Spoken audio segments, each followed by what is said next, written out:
What I'm going to do is maybe pick on what Barry said in the previous conversation, but take it further.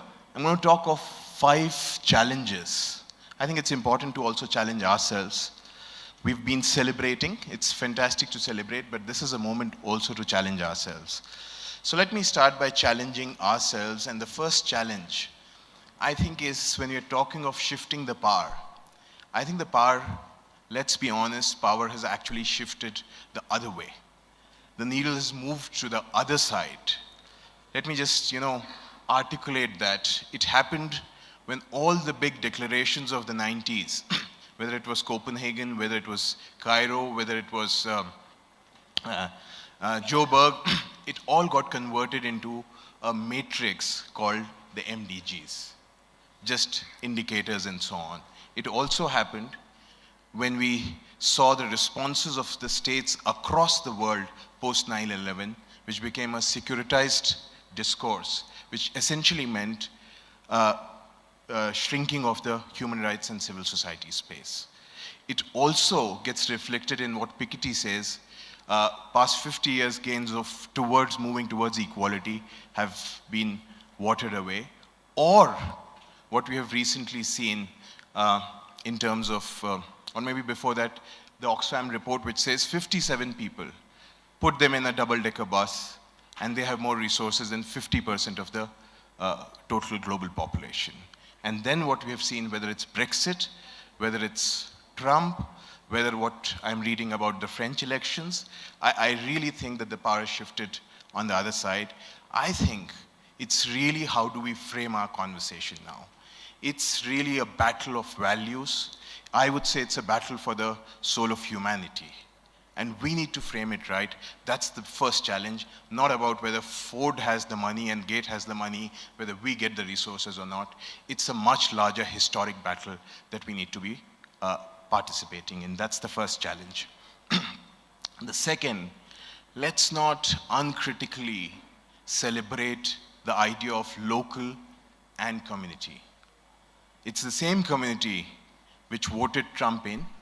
It's the same community in India which continues with caste discrimination. So let's really identify what communities we are talking about. So that's one, but part B, this is a globalized village. We cannot have local solutions when the macro trends are so influencing how the local gets shaped. So let's not just celebrate local, it's about horizontal but vertical solidarities, again around, as I said, core set of values that we are talking of. The third challenge, are we talking about building NGOs, or are we really talking about building people's power? Let's keep that distinction always in mind. We've already heard this, these phrases of projectization, the phrases about impact, scale, lock frames, I think depoliticizes the real struggles. In fact, a lot of people are real activists who would have been in the real struggles, raging at the barricade. We gave them small money and made them professionals working for NGOs. That's the third challenge. How do we infuse politics and not diffuse politics? The fourth that I wanted to talk of is, again, we've been talking about shifting the power. I work with movements for social justice and struggle, but I also work on philanthropy. Let's be very clear about our role. We are not drivers, we are supporters. There are people who are raging at the barricade.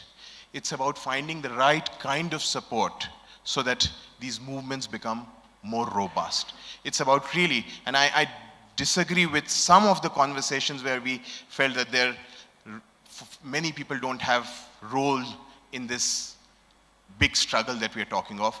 I would say that it is really about weaving together a winning combination around the ideas of justice and rights. So that's the fourth channel. The fifth, I think, and which is a positive one, in spite of the Brexit and the Trump and the Le Pen emergence that I hear about, I think it's also about the million mutinies that are happening on the ground. When I at least travel across India, I get immense inspiration from just a group of people which is challenging a multinational corporation against extractives, is not willing to leave their land, which is their ancestral land. Those million mutinies are happening. We as organized civil society have been behind the curve. I think the challenge is to be able to support those million mutinies.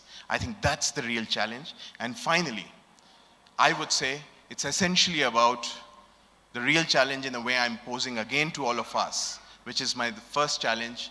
Can we really get out of this jargon of development, impact, matrix? It's really a battle today about rights, human rights, about justice, social justice, and human dignity. Thank you.